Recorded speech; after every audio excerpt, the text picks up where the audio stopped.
본 컨텐츠는 안목을 키우는 시리즈 영상 중 EA 뉴스 트렌드 편입니다. 다른 시리즈 영상도 있으니 참고하셔서 내 집 마련에 도움이 되시길 바랍니다. 그럼 시작하겠습니다. 최근에 강남권 재건축 단지 관련 기사입니다.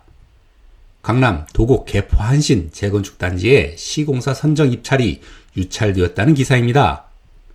평당 공사비가 920만원이나 제시되었는데도 응찰한 건설사가 없었다는 내용이고요. 현장 설명회에 10개 건설사가 참석했지만 한 곳도 응찰을 하지 않았다는 게 의외라는 논조입니다. 하지만 문제는 이게 처음이 아니라는 것입니다. 지난달 15일 용산의 한강변에 위치한 산호아파트의 시공사 선정도 유찰이 되었습니다. 조합 측에서는 당초 적극적이었던 DLENC는 입찰할 것으로 예상했지만 입찰 시공사가 없었고 8곳이나 현설에 참여한 것 치고는 의외였다는 평가입니다. 그런데 조합에서는 평당 830만원이나 되는 공사비 조건을 제시했지만 유찰의 원인을 건설사 입장에서는 공사비가 턱없이 낮아 유찰된 것이라는 업계 관계자의 인터뷰를 통해 진단했습니다. 조금 더 거슬러 올라가면 지난 2월 송파구의 가락 삼익 맨션도 시공사 입찰에 유찰이 되었습니다. 당시로서는 최고 공사비인 809만원을 조합 측이 제시했지만 결국 유찰되어 공사비를 두고 이견이 있다는 진단과 함께 하이엔드 브랜드 적용 기준을 적용하려면 800만원 후반에서 900만원 초반이 되어야 시공사 참여를 이끌 거라는 진단을 내놓았었습니다. 결국 최근에 도곡 개포 한신의 사례를 보면 이 900만원대로도 안 된다는 결과인 셈입니다. 여기에 조금 더 나아가 재건축은 이제 사양사업이라는 취지의 분석 기사도 있습니다. 재건축의 시세 차익 매력이 사라지고 있고 최근 강남의 노른자 재건축 사업이 유찰되는 것도 수요 감소, 즉 인구 감소, 1인 가구 증가와 이에 따른 건설사들의 주택사업 비중 축소, 신사업 전환 등 사회의 구조적 변화에 따른 자연스러운 현상이라는 해석도 내놓습니다. 그런데 말입니다. 정말 공사비가 안 맞아서 그렇고 재건축 사업의 매력이 떨어져서 그렇고 더 나아가 주택사업 자체가 사양사업이어서 그런 거라면 앞의 논리로 설명이 안 되는 조금 상황이 다른 지역도 있습니다. 여의도의 경우에는 건설사들의 수주 경쟁이 가열되고 있다는 뉴스입니다. 사업성이 좋고 상급지의 브랜드 광고 효과가 뛰어나다는 관계자 의견을 인용하면서 불과 지난 3월에는 여의도 한양 재건축 사업에 현대건설에서 평당 824만원에 평당 700만원대를 제시한 포스코 ENC를 꺾었다는 소식입니다. 조금 이상하지 않습니까? 여기에 더해서 여의도가 이토록 수주 경쟁이 치열한 것이 신속 통합 기획으로 인허가 속도가 빠르다는 분석도 내놓습니다. 강남의 도곡 개포 한신 아파트는 이미 사업 승인이 끝난 단지에 공사비도 900만원대인데 유찰이 했습니다. 여의도는 800만원대 공사비에 인허가가 빨라서 수익성이 좋다는 건 이상하기 그지없습니다.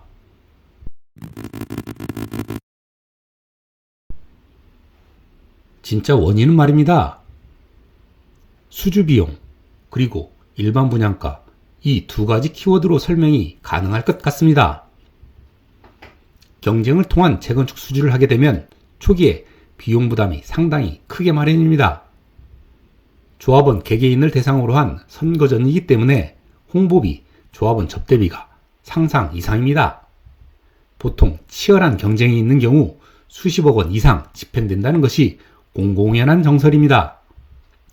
따라서 수주에 실패하는 시공사는 비용적인 부담이 상당히 클 수밖에 없습니다. 특히 요즘같이 불투명한 경기 상황에서는 더욱 더 부담일 수밖에 없습니다. 비용도 비용이지만 경쟁이 치열해지면서 사업 조건 측면에서도 이기고 보자는 식으로 상대보다 더 유리한 조건을 입찰 조건 외에 공약을 하기도 합니다. 그래서 선정되고 난 후 갈등도 있고 잡음이 있는 경우가 많은 것입니다. 그럼 이런 수주 비용들은 대부분 공사비 증액을 통해 비용 보전을 하게 되고, 증액된 공사비는 분양가 상승분으로 만회를 하게 됩니다. 대부분 조합원들은 관리 처분 대비 분담금이 증가하지 않으면 크게 신경 쓰지 않으니까요. 그런데 강남이나 용산같이 분양가 상한제 지역에서는 이게 안 되는 것이지요.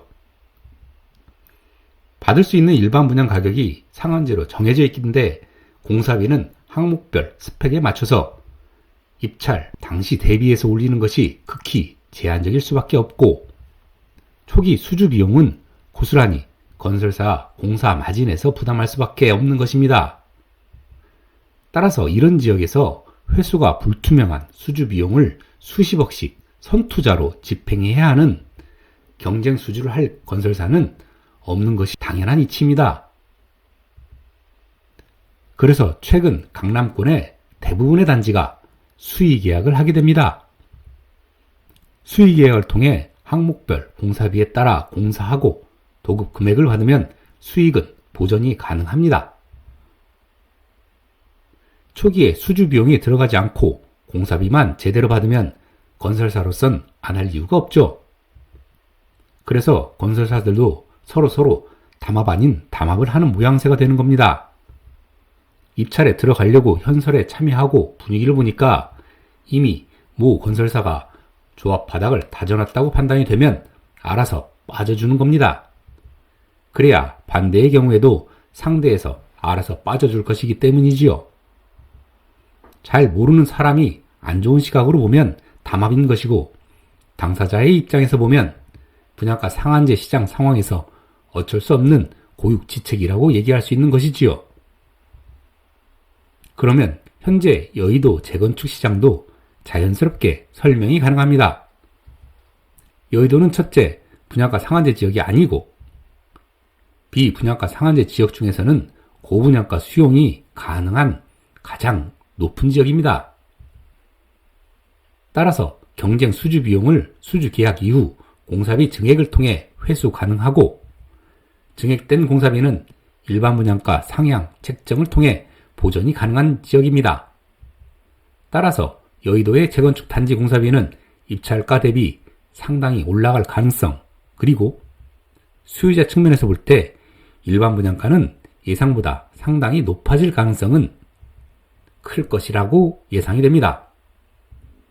그것은 수주 경쟁이 치열하면 치열할수록 더 심화될 것입니다. 다시 한번 얘기하지만 수주 경쟁이 치열할수록 사업 비용도 증가하는 법입니다. 그 비용을 어떻게 충당할 수 있는가의 문제인 것입니다. 오늘 준비한 내용은 여기까지고요. 구독, 좋아요, 알림 설정 해주시면 컨텐츠 제작에 절대적인 힘이 됩니다. 감사합니다.